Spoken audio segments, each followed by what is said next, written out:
कुछ रिश्ते मीठे होते हैं, बस बातें कड़वी होती हैं। बहू कहाँ मर गई? अंदर से आवाज़ आई। जिंदा हूँ माँ जी। तो फिर मेरी चाय क्यों अभी तक नहीं आई? कब से पूजा करके बैठी हूँ, ला रही हूँ माँ जी। बहू चाय के साथ भजिया भी ले आई। सास ने कहा, तेल खिलाकर क्या मारोगी? बहू ने कहा, ठीक है माँ जी, ले जाती हूँ। सास ने कहा, रहने दे, अब बना दिया है तो खा लेती हूँ। सास ने भजिया उठाई और कहा, कितनी गंदी भजिया बनाई है तुमने। बहू, माँ जी मुझे कपड़े धोने हैं, मैं जाती हूँ। बहू दरवाजे के पास छिप कर खड़ी हो गई। सास भजिया पर टूट पड़ी और पूरी भजिया खत्म कर दी। बहू मुस्कुराई और काम पर लग गई। दोपहर के खाने का वक्त हुआ। सास ने फिर आवाज़ लगाई, कुछ खाने को मिलेगा? बहू ने आवाज़ नहीं दी। सास फिर चिल्लाई, भूखे मारोगी क्या? बहू सामने आई, खिचड़ी रख दी। सास गुस्से से, ये क्या है? मुझे इसे नहीं खाना, इसे ले जाओ। बहू ने कहा, आपको डॉक्टर ने दिन में खिचड़ी खाने को कहा है, खाना है तो पड़ेगा ही। सास मुंह फुलाते हुए, हाँ तू मेरी माँ बन जा। बहू फिर मुस्कुराई और अंदर चली गई। आज इनके घर पूजा थी। बहू सुबह 4 बजे उठ गई। पहले स्नान किया, फिर फूल लाई, माला बनाई, रसोई साफ की, पकवान और भोजन बनाया। सुबह के 10 बज गए। अब सास भी उठ चुकी थी। बहू अब पंडित जी के साथ भगवान के वस्त्र तैयार कर रही थी। आज ऑफिस की छुट्टी भी थी। उनके पति भी घर पर थे। पूजा शुरू हुई। सास चिल्लाती, बहू ये नहीं है, वो नहीं है।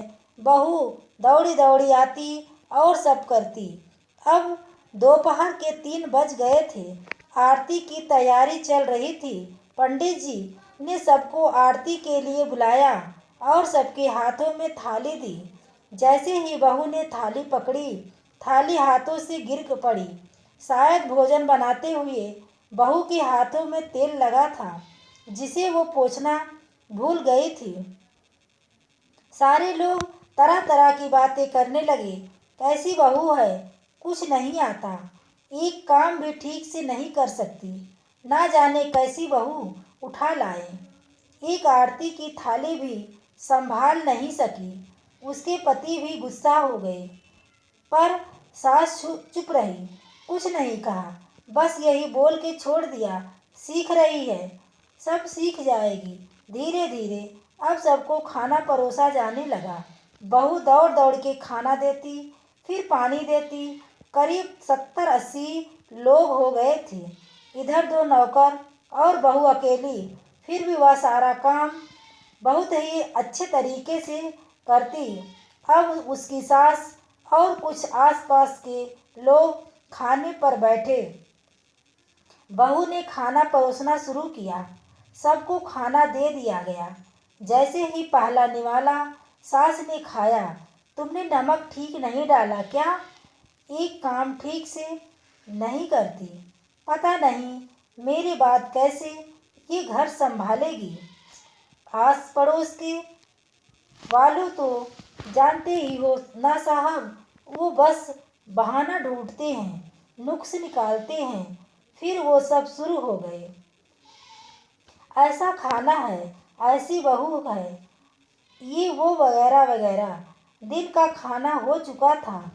अब बहू बर्तन साफ करने नौकरों के साथ लग गई। रात में जगराता का कार्यक्रम रखा गया था। बहू ने भी 1-2 गीत गाने के लिए स्टेज पर चढ़ी। सास जोर से चिल्लाई, मेरी नाक मत कटा देना, गाना नहीं आता तो मत गा, वापस आ जा। बहू मुस्कुराई और गाने लगी। सबने गाने सबने उसके गाने की तारीफ की, पर सास मुंह फुलाते हुए बोली, इससे अच्छा तो मैं गाती थी जवानी में, मुझे तो कुछ भी नहीं आता। बहू मुस्कुराई और चली गई। अब रात का खाना खिलाया जा रहा था। उसके पति के ऑफिस के दो साइड में ही ड्रिंक करने लगे। उसका पति चिल्लाता, थोड़ा बर्फ लाओ, तो सास चिल्लाती, यहाँ दाल नहीं है। फिर चिल्लाता, कोल्ड ड्रिंक नहीं है, पापड़ ले आओ।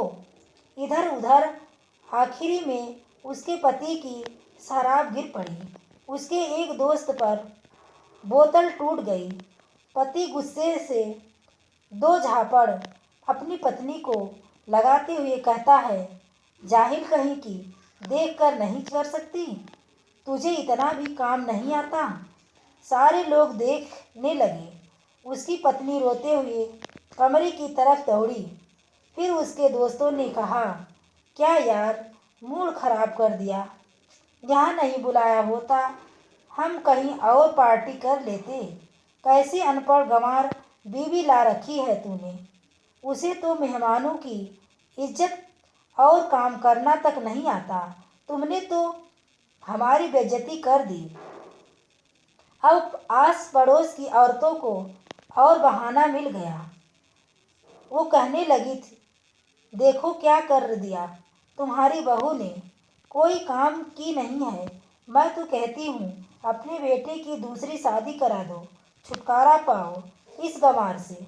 सास उठी और अपने बेटे के पास जाकर उसे थप्पड़ मारा और कहा, अरे नालायक, तुमने मेरी बहू को मारा। तेरी हिम्मत कैसे हुई? तेरी टांग तोड़ दूंगी। उसके बेटे के दोस्त कुछ कहने ही वाले थे कि उसकी माँ ने घूरते हुए कहा, चुप, बिल्कुल चुप। यहाँ दारू पीने आए हो, जबकि पता है आज पूजा है और तुम्हें पार्टी करनी है। कैसे संस्कार दिए हैं तुम्हारे माता पिता ने? और किसने मेरी बहू को जाहिल बोला? जरा इधर आओ, चप्पल से मारूंगी। अगर मेरी बहू को किसी ने शब्द भी कहा तो, अरे पापी, तूने इस लड़की को बस इसलिए मारा कि तेरी शराब टूट गई। पापी, वो बच्ची सुबह 4 बजे से उठी है, घर का सारा काम कर रही है, ना सुबह से नाश्ता किया, ना दिन का खाना खाया, फिर भी हंसते हुए, सबकी बातें सुनते हुए, ताने सुनते हुए घर के काम में लगी रही। तेरे यार दोस्तों को तो अच्छी नहीं लगी। जूते से मारूंगी तेरे दोस्तों को जो कभी उन्होंने ऐसा कहा। उसके यार दोस्त चुपके से खिसक लिए। अब सास बहू के कमरे में गई और बहू का हाथ पकड़कर बाहर लाई। सबके सामने कहने लगी, किसने कहा था अपनी बहू को घर से निकाल के दूसरी बहू ले आना? जरा सामने आओ। कोई सामने नहीं आया। फिर सास ने कहा, तुम जानते हो भी क्या इस लड़की के बारे में? ये मेरी माँ भी है, मेरी बेटी भी है। माँ इसलिए मुझे गलत काम करने पर डांटती है और बेटी इसलिए कभी कभी मेरी दिल की भावनाएं समझ जाती है। मेरी दिन रात सेवा करती है, मेरे 1000 ताने सुनती है, पर एक शब्द भी गलत नहीं कहती, ना सामने से ना पीठ पीछे। और तुम कहते हो दूसरी बहू ले आऊं? याद है ना छुटकी की दादी अपनी बहू की करतूत से? सास ने गुस्से में पड़ोस की महिला को कहा, अभी पिछले हफ्ते ही तुम्हें मियाँ बीवी भूखे छोड़ घूमने चले गए थे। मेरी इसी बहू ने 7 दिनों तक तुम्हारे घर पर खाना पानी, यहाँ तक कि तुम्हारे पैर दबाने जाती थी, और तुम इसे जाहिल बोलती हो? जाहिल तो तुम सब हो जो कोयले और हीरे में फर्क नहीं जानते। अगर आइंदा मेरी बहू के बारे में किसी ने एक लफ्ज भी बोला तो मुझसे बुरा कोई नहीं होगा, क्योंकि ये मेरी बहू नहीं, मेरी बेटी है। बहू सिसकियाँ लेते हुए फिर कमरे में चली गई। सास ने एक प्लेट उठाई और भोजन परोसा, बहू के कमरे में खुद ले गई।